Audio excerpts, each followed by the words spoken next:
Hello, and welcome to Ovary Active. I'm Dr. Rebecca Dunsmoor-Su. And I'm Dr. Amy Vodish, and we are your expert guides on the strange and often uncomfortable journey that is perimenopause.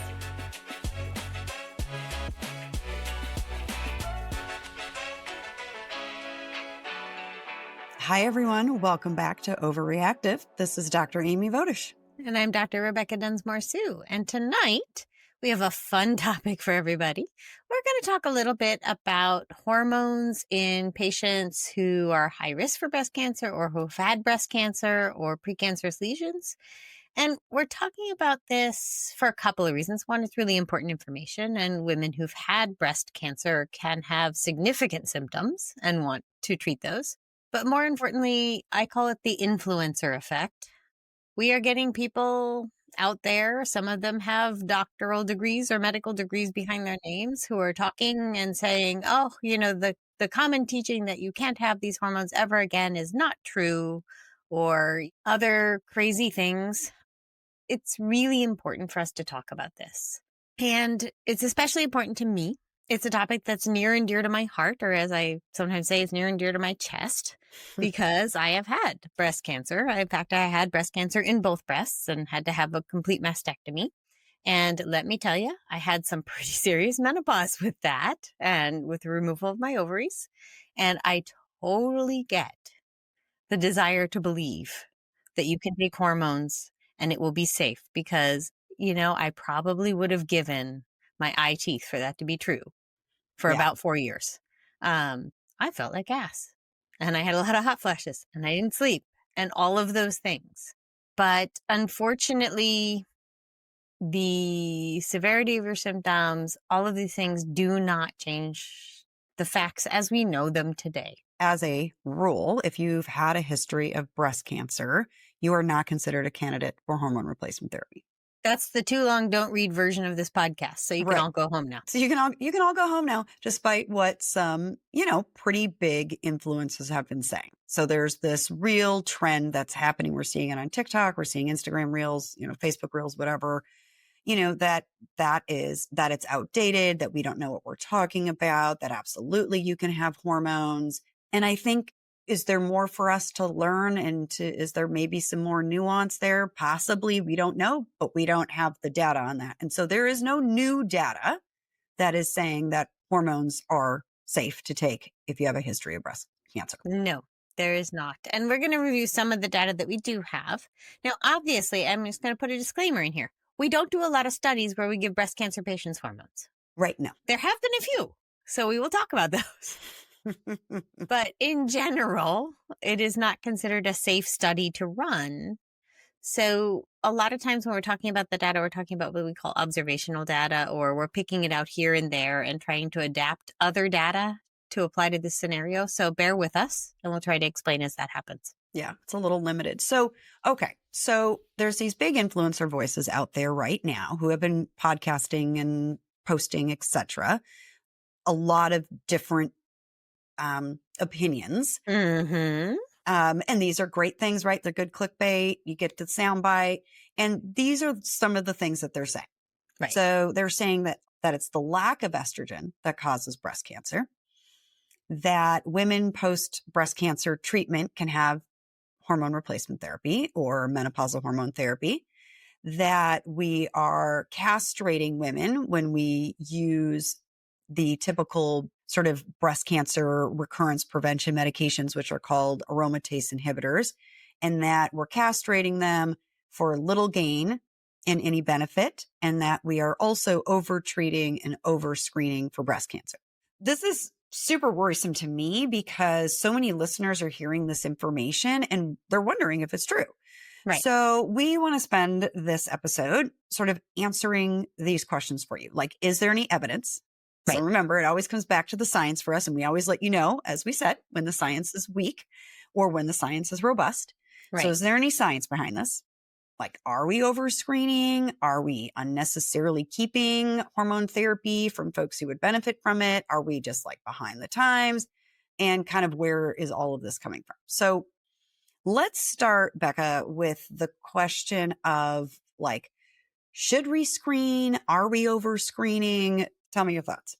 So Where does this come from, first of all? I think where people are picking up the idea that we overscreen is because prior to mammograms, like we really didn't pick up DCIS. And DCIS is ductal carcinoma in situ. It's considered a cancerous pre-cancer lesion. It's sort of in between. It's not truly precancerous. The cells have turned into carcinoma, but those cells haven't gotten through the basement membrane or the barrier between the place where they started and the rest of the body yet. So it's sort of considered pre-invasive. And there were some observational studies done in Scandinavian countries years and years and years ago that looked at screening women, older women. So women over the age of 65 or 70, and they sort of randomized and said, these women didn't get any mammograms and these women did. And at the end of the day, they have the same lifespan. So maybe in over 70-year-olds, these precancers or early cancers that we're picking up aren't actually making a difference. Like they're not going to turn into an invasive cancer. So I think that's where it's coming from. Here's my issue with that. We cannot apply this data across the board. Number one, we don't live in Scandinavia. And Scandinavian women tend to be genetically homogeneous and might have different genetic risks for breast cancer, number one. Number two, they live in a different environment. Their foods are different. Their exposures are different. And so when looking at data like that, you have to think about what could be different about the women I am seeing in my clinic that might make their risk higher. Two, breast cancer is a slow and indolent thing. We know this. It takes years to grow into something invasive, and then it takes years more to kill you for the most part. There are aggressive versions, but the breast cancers we're typically treating behave like that. But we don't know where in that process is suddenly going to decide to invade through the basement membrane. It's slow and indolent until it's not. But more importantly, so if you have a slow, indolent thing happening in a 70-year-old, yeah, it's very unlikely that over time it's going to turn into something that can kill her. And she's more likely going to have a similar lifespan to her colleagues. But in a 40 or 50-year-old, that is absolutely not true. Like you have plenty of years for that thing to become invasive and then metastatic. So not finding it early is not a good claim. I mean, generally with all cancers, I think our listeners know this across the board. The earlier you detect it, the better. The better. That's just, Early detection is key. that's not really debatable. Yeah. And then the third problem I have with sort of where this is coming from is it doesn't mean that some of those women didn't die of their cancer. It just sort of means that equal numbers died of their cancer or a cancer or breast cancer. I think if you ask any woman, say, hey, I've got the screening test. It takes 10 minutes. It's annoying. They squash your breast. Not the most comfortable thing, but it could prevent you from dying from cancer. I'm in. I mean, patients can choose not to do it, but let's not make these claims that screening Right. isn't helpful and that screening isn't beneficial, in Right. particular in the younger population. Right. Right. And I get it. I have patients who are in their 70s or 80s and they're like, I kind of just want to be done doing mammograms. Like I'm at that point in my life where if it happens, I'm not going to do anything about it. I don't, and I'm like, Right. okay, that's a conversation. Right. Absolutely. That's what we call shared decision making, right? Exactly. I was going to say for each individual patient, it should be a risk benefit discussion. And, there are even recommendations that if a woman has less than 10 years lifespan, probably, of course, we're estimating, then maybe mammograms aren't really indicated because nothing's going to come up in the next 10 years that's worth treating. When we have those screening guidelines for other things as well, it's not just for mammograms, right? There's just things that we just stop screening for eventually, right? Yeah.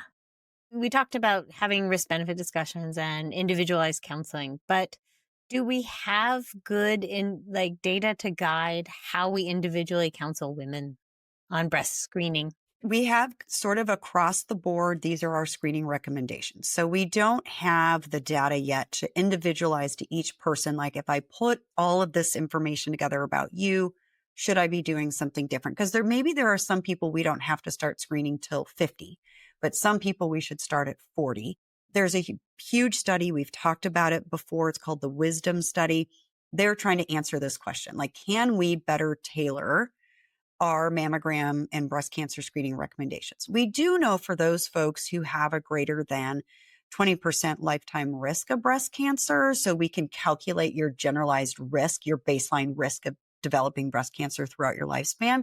If you have greater than 20%, you're considered high risk, and then therefore you may qualify for more in-depth screening, which might be the use of MRIs or mammograms every 6 months, or whatever it is that you kind of come up with as your screening protocol. But that part we know. And everyone should go to the Wisdom Study website. If you have not had cancer, you can join the study.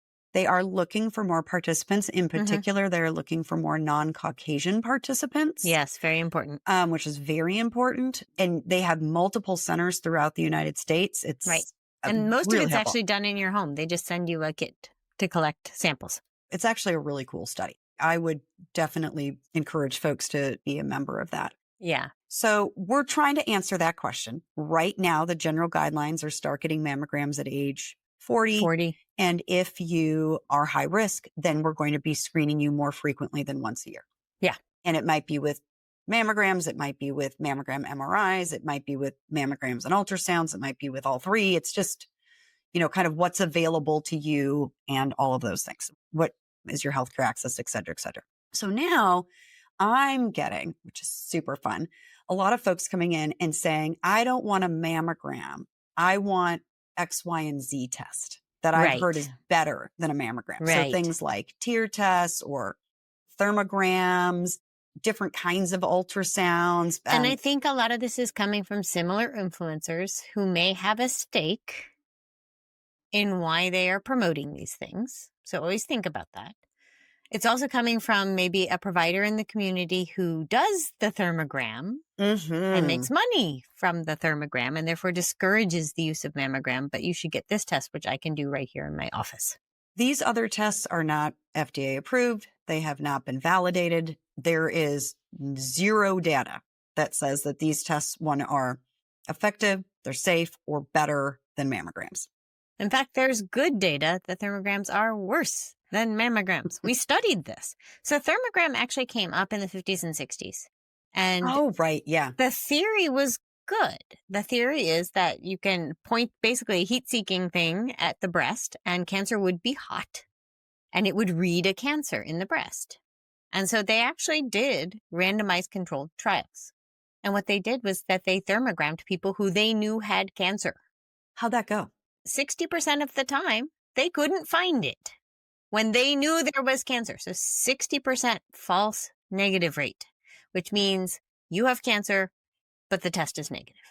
That is not a good screening test. No, that does not meet criteria for a screening test. So these are not acceptable alternatives. Just across the board, if you, again, TLDR, it's kind of unfortunately mammogram or bust. Right. And I also have patients that'll ask me like, well, can I just get an ultrasound? And it's like, nope. Can't just do an ultrasound either. It just doesn't pick up the same level of detail.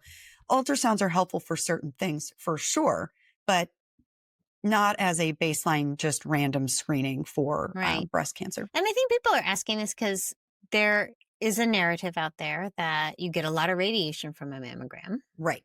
So how much radiation do you get from a mammogram? You get about the same amount of radiation as you get by existing on our planet for 2 weeks.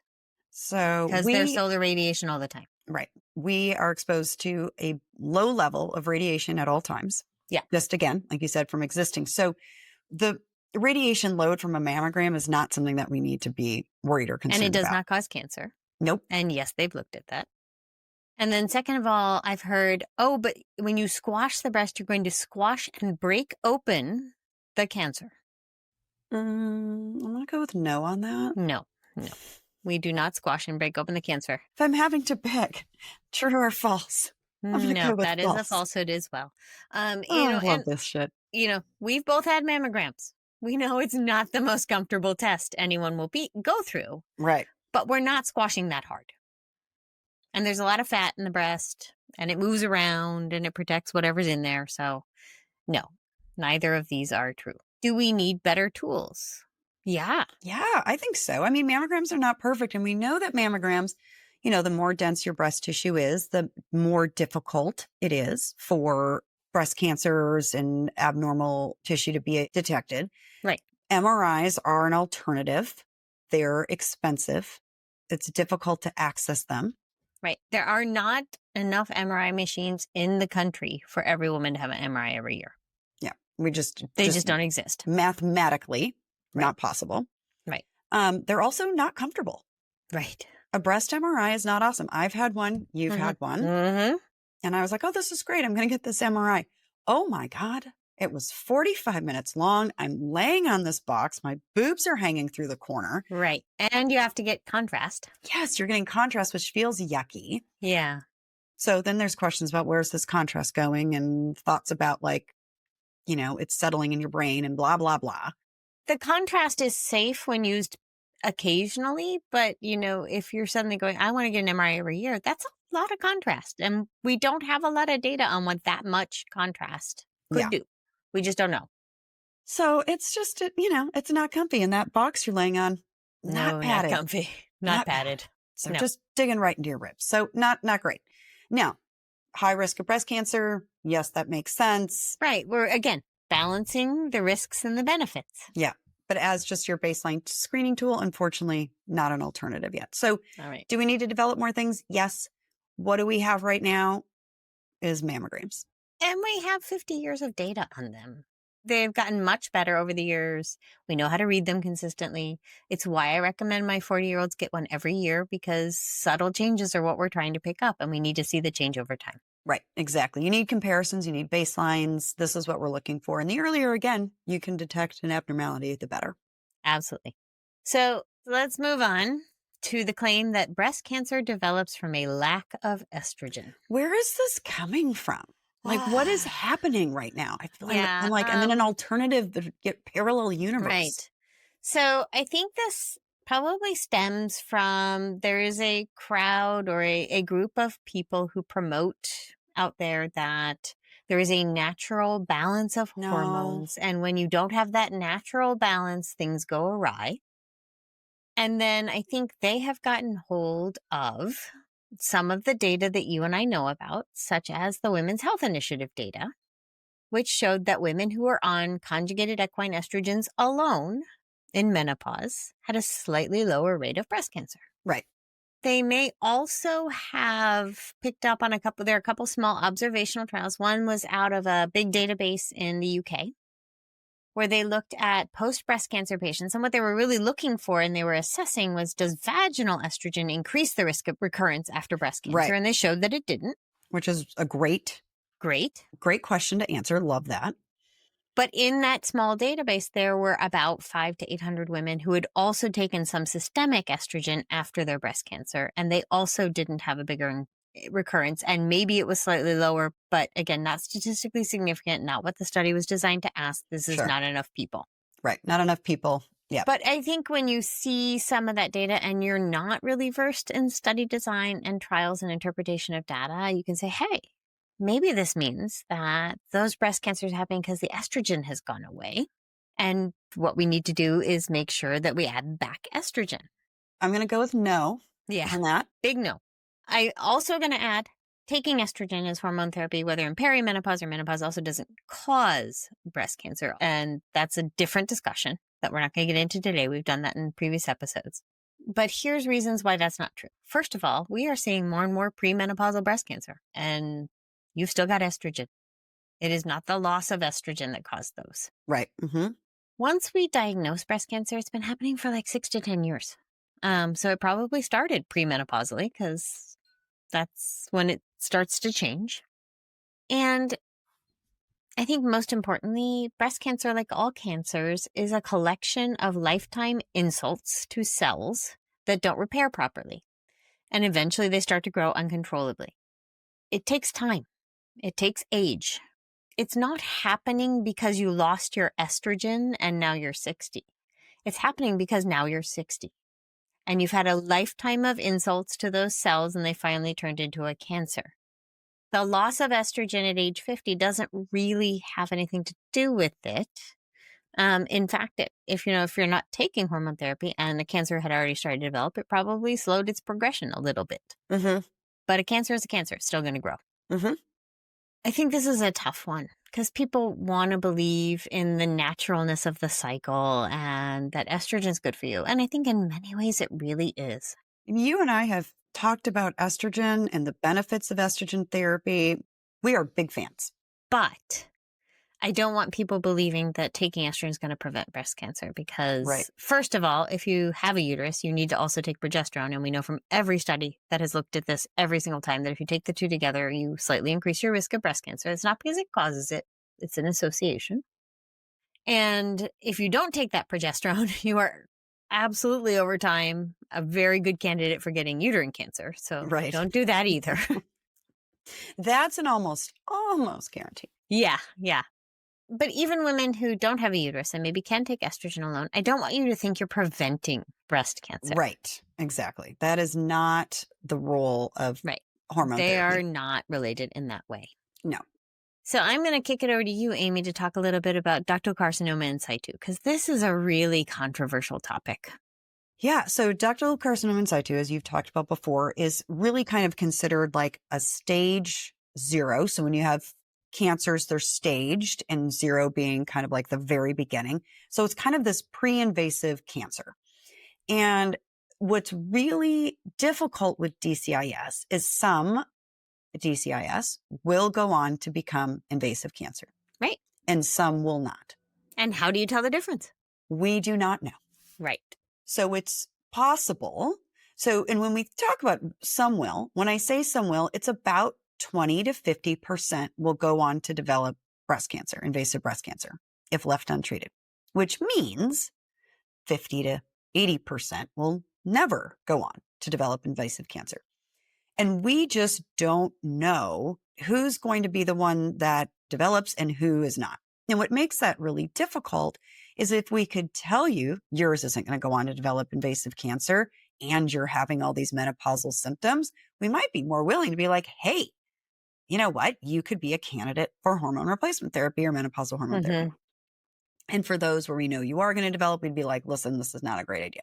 But we just don't know. And so that's the really difficult part. And we know that treating DCIS and being sort of relatively aggressive, I don't want to say aggressive, but proactive in your treatment of DCIS does dramatically reduce your risk of developing invasive cancer. Right. Now, not everybody needs that treatment, but we don't know if you need it or don't need it. Right. The other thing is that DCIS is usually hormone receptor positive. So what does that mean? So when someone has breast cancer or uterine cancer or ovarian cancer, different types of cancers, we will check for if those cancers are receptive or stimulated to estrogen or progesterone. And so it actually says, like, do they have the receptors for this? And if they do, okay, we don't want to give them estrogen because that could stimulate a recurrence or stimulate the DCIS to become invasive cancer. Right. So it's tough. So you're kind of like, okay, well, so we just, if it's estrogen receptor positive, but we don't know if you're going to develop it. Right. Like, can you be on it? Can you not? So this is a really difficult question. And I have some patients where we've had tough conversations about this, and this is challenging because the data is a little bit more gray, and I wish we had more information. Yeah. And I definitely have patients who've come to me and said, hey, I had DCIS. It was pretty big. So I got a complete mastectomy. I have no breast cells left and it's all gone. And it's been 5 years. Why can't I have hormones? And what I have to tell them is, probably you're at very, very low risk of recurrence. There are probably no cells left that could, turn into cancer. But what I don't know, we called it DCIS. Everywhere they looked, it looked like it hadn't invaded anywhere. But what the oncologists are worried about is, hey, maybe there was a tiny punctate hole in that basement membrane and 5 cells got out and they went somewhere else in the body. And they're just sitting dormant in that place in the body. And I start giving you estrogen and we wake them up. And suddenly you've gone from having a cure for DCIS to metastatic breast cancer. And is that common? No. But it does happen about 2% of the time. And that's a whole different kettle of fish, metastatic breast cancer. Again, these are complex discussions. We're not trying to answer the questions for these things. But I think it's really important what Amy said is that don't believe that DCIS is not cancer. Right. Don't believe just because we didn't used to find it, it didn't used to turn into cancer. It absolutely can. We just don't have the data yet to figure out which one is going to and which one's not, and which one's more aggressive and which one's not. And I think there's a lot more study that needs to be done. Yeah, agreed. And I think these studies are undergoing. I mean, people are trying to answer this question, right? Because if we don't have to treat you, we don't want to. We want to make sure that we're being selective. I mean, it used to be when folks would get different cancers at the very beginning of whatever cancer it was, we would like blast you with everything, basically like radiate you and chemotherapy to the ends of the earth. And now a lot of these cancers we've scaled back. We're like, we don't need to use the big guns on everything. Right. In fact, they've even, for many women with DCIS, stopped recommending the anti-hormone treatments, which we'll talk about in a minute, because they didn't seem to improve outcomes. I was going to ask Amy, can you talk, there is data in this sort of DCIS realm around, can we give MHT? Can we give menopausal hormone therapy? Because they did do some trials in Scandinavia, didn't they? Scandinavia. Gotta love Scandinavia. Gotta love Scandinavia. I have said before in prior, but yes, I get a little frustrated with these Scandinavian data sets. But yes, but they give us this was actually a randomized controlled trial. Which is nice, right? So in Yeah. a randomized controlled trial, I love the database mining studies, not as much. Not as great. Not as great. Okay. So there was this trial done in Scandinavia in the 1990s. It was called the Habits trial. I always love when they have these like fun. I know, like, and they get a name. They get a little name. So it was a randomized controlled trial to basically answer this question. So of folks with like if you give them hormone therapy after DCIS or cancer, and women who are symptomatic, basically what happens. Yeah. I mean, basically, yeah. And these women had like complete cure of whatever their inciting cancer was. So they randomized them to menopausal hormone therapy or not. So this was published in the early 2000s, and they randomized a little over 400 women. Almost everybody had at least one follow-up study, which isn't that much, but they had stuff. But the median follow-up was only 2.1 years. And why was it only 2.1 years? Well, that's because they had to stop the study because people were getting breast cancer again, right? They were getting recurrence. Right. Whoopsie. So that answers a question, right? So unacceptable risk, right? Their institutional review board said, you need to stop because you've hit a safety stop point, Right. which is the proportion of women getting breast cancer on hormone therapy is significantly larger than the proportion who are not on hormone therapy. I think, and granted, this is, 400 some odd women. It was 26 events in the hormone group and only 7 in the non-hormone group.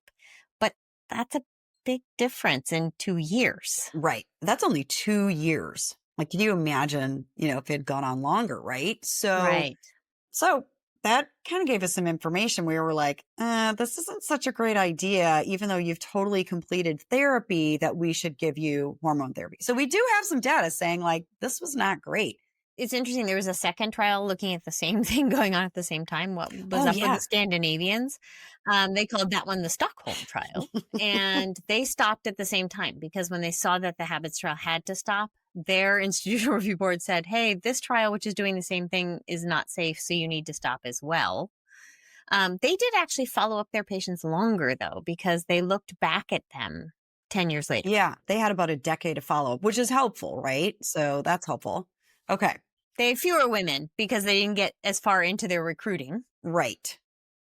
Yeah. But the nice thing is they did look 10 years down the line, and, these people hadn't gotten hormones for as long, but they found that there was no difference in new breast cancer events. They saw 60 in the hormone replacement group and 48 in the control group, which is not statistically significant. But they did find, interestingly, 14 contralateral breast cancers in the HRT group and only 4 in the control group, which is the other breast. Right. Okay. So not the place where they had the cancer before. So this speaks to those cells getting out. But they didn't die at any increased rate. So that at least was somewhat reassuring. Right. But still, like, is this perfect data, Amy? No. No. Not perfect. The other thing they didn't see, which kind of leads a little bit to that earlier conversation of like, it's the lack of estrogen. Right. So these folks were given estrogen, right, in both of these trials. In one of the trials, they saw an increased risk of recurrence. In another trial, they didn't see much of a difference, but they certainly didn't see a decreased No, risk. no. So they saw an increase in sort of, like you said, new breast cancers in the other Right. group and in the other breast, which was different than the control group. So you're kind of like, that's not awesome. No. But again, you're not seeing like, oh yeah, look, here are two studies that looked at this, very specific question and did not find there to be a decreased risk of breast cancer. Right. We also both get asked, I think, a lot by patients who are being recommended to take hormone blockers. So the people know their names often. They've heard of tamoxifen. Hmm. They've heard of aromatase inhibitors, sometimes called letrozole and anastrozole. They have a lot of names. And we get asked if they do more harm than good, because I think they've heard of them called castration, Oh God, why do we have to use such like inflammatory language? because it gets clicks. Yes, it does. Maybe we can Okay. get some clicks. We just use that language. We did.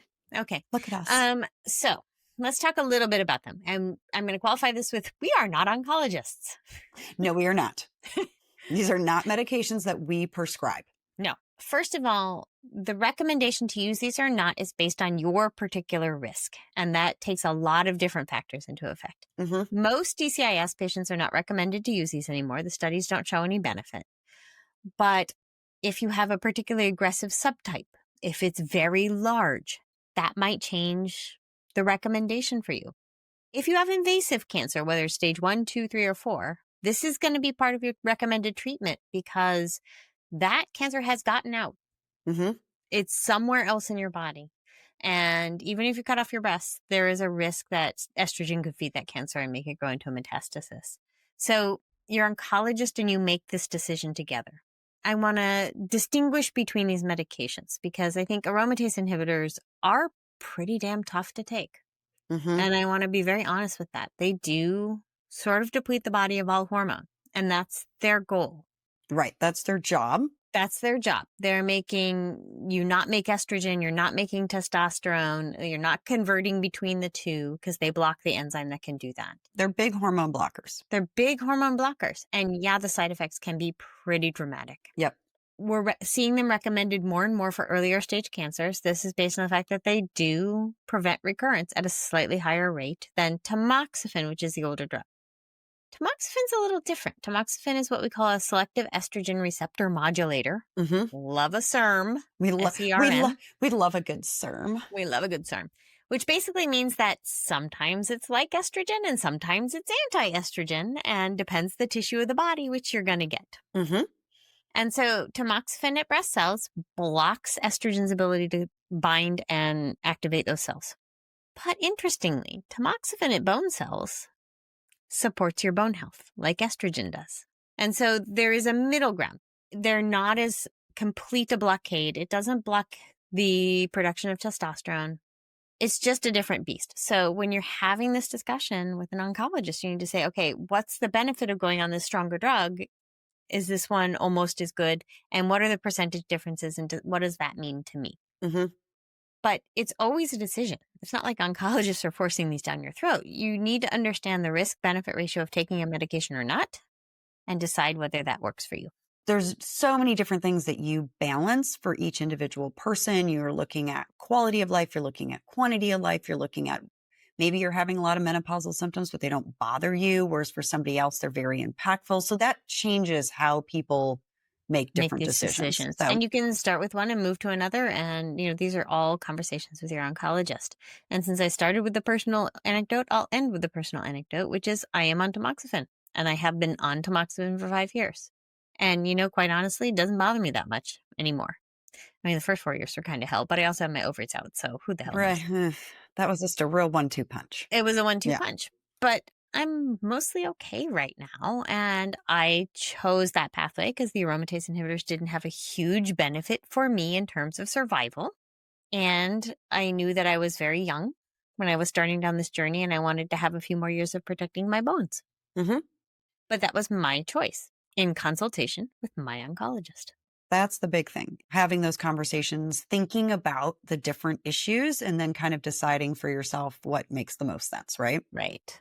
So I wanted to bring up something that's been kind of interesting and hitting the news, which is sort of probably also feeding in a little bit to this, like, you should be on estrogen and estrogen should be helpful for breast cancer risk or recurrence, et cetera, et cetera. So there is this medication that's out on the market called Duovy.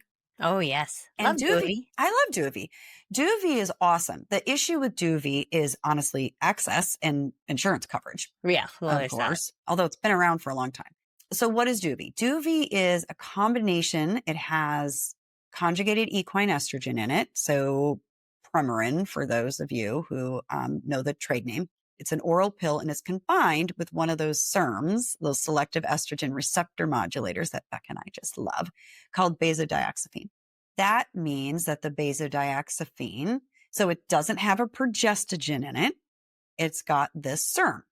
And benzodiazepine is really interesting in that it acts at estrogen receptors differently, like we said, throughout the body. So it's an anti-estrogen in the breast. Hmm. It's an anti-estrogen in the uterus, which is what we want. And it's a pro-estrogen in the bones. Right. And so it's like, I mean, hello, it's the gynecologist's dream. I wish that benzodiazepine was actually available as a standalone product. It is in Europe. God damn it. We just can't get it here. Of course we can't. Uh-huh. Anyway. So there's been some thought about like, okay, so you've got this conjugated equine estrogen, which is what in the WHI study was shown to have a very slight decreased risk of breast cancer. You have this benzodiazepine SERM, which is an anti-estrogen in the breast. What about Duovy on breast cancer risk? Right. Like a different formulation than what was in the WHI study. There are some ongoing studies looking at this. We've had some very preliminary data with I know, it was exciting preliminary data. It's very exciting preliminary data, but this is very short term. Like Right. this is very short term follow-up, basically indicating that there might be a decreased risk for breast cancer. Right. They didn't actually follow these patients long enough to look at actual breast cancer incidence. They were looking at blood-borne markers of cancer transformation. Right. And they showed those going down in these patients. So it was a surrogate marker because they weren't studying them for long enough. They're not following them for long enough. So they're looking at these sort of other biochemical markers for cancer activity. So Amy, yes, this study, does it prove that Duovy is good for all breast cancer patients? No, it does not. No, it does not.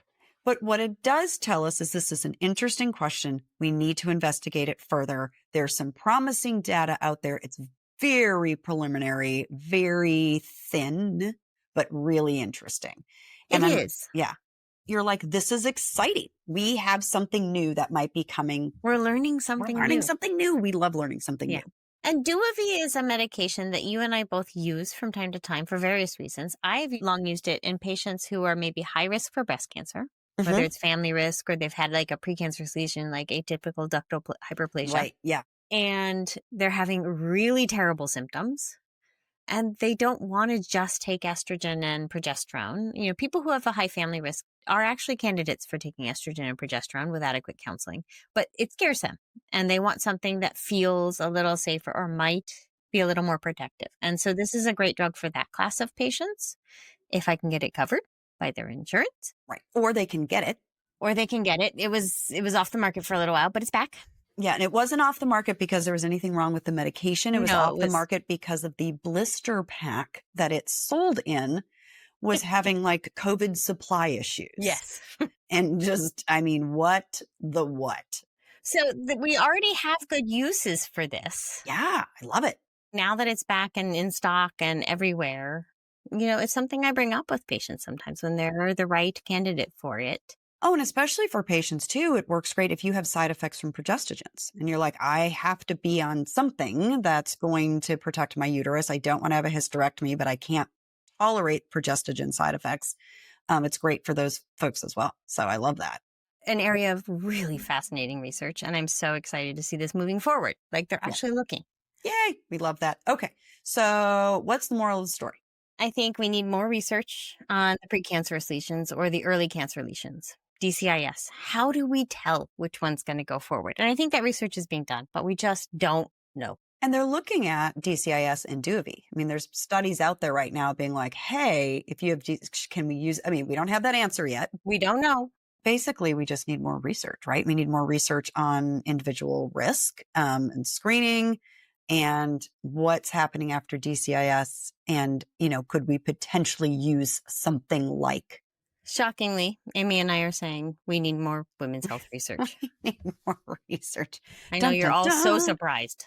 It always comes back to the research, always comes back to the evidence and the science. Yeah. Well, thank you for bearing with us in this long episode that sort of data dives a little bit, but we really wanted to get you some good information about what we do and don't know, because we believe that women deserve the truth. And remember, you're not crazy. This is really happening.